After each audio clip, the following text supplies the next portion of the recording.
Hey everyone, hope you're well. I'm just wondering, have you ever had one of those moments when someone says something that completely changes your perspective on something?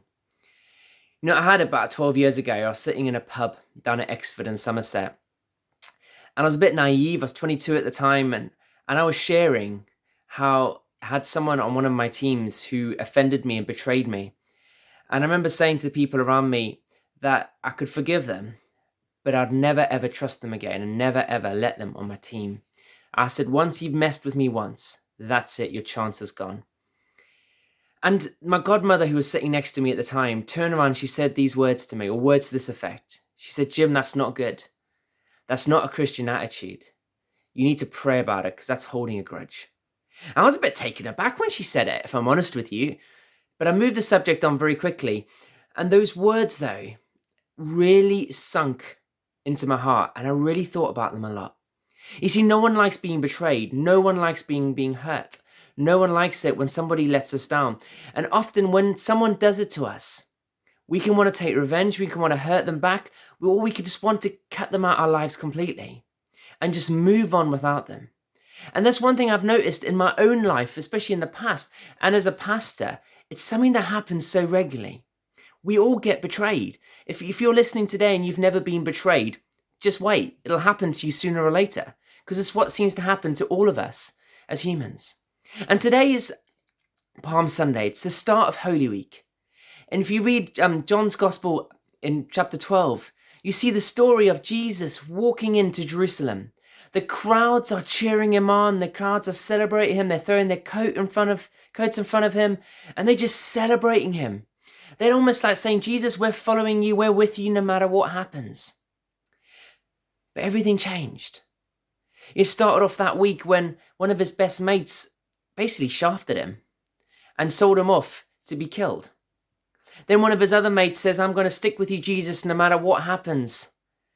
And then ends up betraying him in the one time when he's facing death that he needed his best mate with him. His best mate pretends not to even know him. The crowd who were celebrating him a week earlier changed from, rather than celebrate him, they started shouting, kill him, kill him.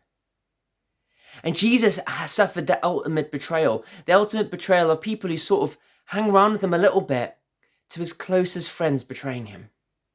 Now, we probably know the story, you will know it by the end of next weekend. Jesus then dies, he then comes back to life as you do. And soon afterwards, he's faced with Peter. And Peter, the one friend who betrayed him when he needed him most. And I love how Jesus walks up to Peter. If I was Jesus in that moment, I'd be going, Peter, why did you do what you did? Peter, you know what? I'm never talking to you again. Peter, I can't believe it. You've let me down. But he doesn't do any of that. He comes up to Peter and Jesus says this, Peter, do you love me? And Peter's like, yeah. Peter's a bit sheepish at this phase. He's like, well, what's going to happen next? And Jesus says to him again, do you love me, Peter? And he's like, yeah. And Jesus goes one more time, Peter, do you love me? And Peter's like, yeah, I do. And Jesus says, okay then. I'm going to trust you to look after my church. I'm going to trust you to look after the thing that's most precious to me. That's incredible what Jesus did for Peter. And I love this story because I'm a bit like Peter. There's so many times when I've hurt someone, I've betrayed someone, I've let someone down, I've maybe not been there when I should have been there, or I've been there when I shouldn't have been there, or I've said what I shouldn't have said. Ask my wife, she's always terrified that I'm going to say something that I shouldn't really say and offend someone. But we've all been there. And I know in the past, I've done stuff that has really, really, really hurt people. And I haven't meant it. And I kind of want people to be like Jesus was with me, to forgive me when I messed up. And Jesus said in the Bible this, he said some great words previously in the Bible. He says, do unto others as you want them to do unto you. He also says, forgive others as God has forgiven you. And guys, we need to forgive. We need to let go of grudges. The main reason I say we need to let go of grudges is this. Is firstly, they do more damage to us than they do to the other person. And secondly, we need to treat other people how we want to be treated, and we're all going to make mistakes. And with this whole situation with the COVID-19 virus going around, it's changed a lot of people's perspectives. I've realized that life is too short to hold grudges. I'm a person who can remember absolutely anything, everything people have done to me. My sister always says, never offend Jim or never offend my nephew, because we never forget. I still remember the kid who reported me to the teacher when I was 7 years old for something that he did. I'm going to find him one day. No, I'm joking. I won't. I forgive him. But I remember stuff. And it's often at times like this when you're by yourself that stuff comes back to your memory. But guys, we need to choose to forgive. We need to choose to let stuff go.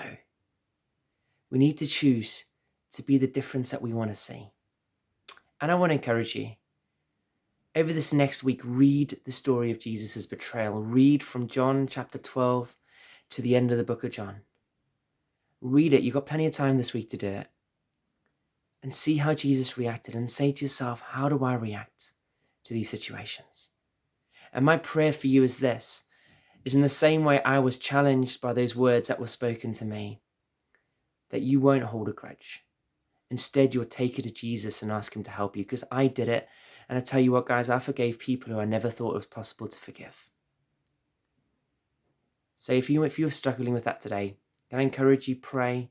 If you want to talk to someone, get in touch with me via Facebook or via our church website, burslem.org.uk. And encourage you, don't hold a grudge, release it.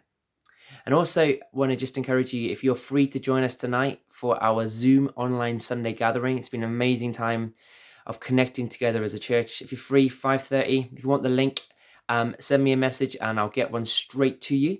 And also want to encourage you this week just to spend some time getting closer to God as we remember what he did for us at Easter.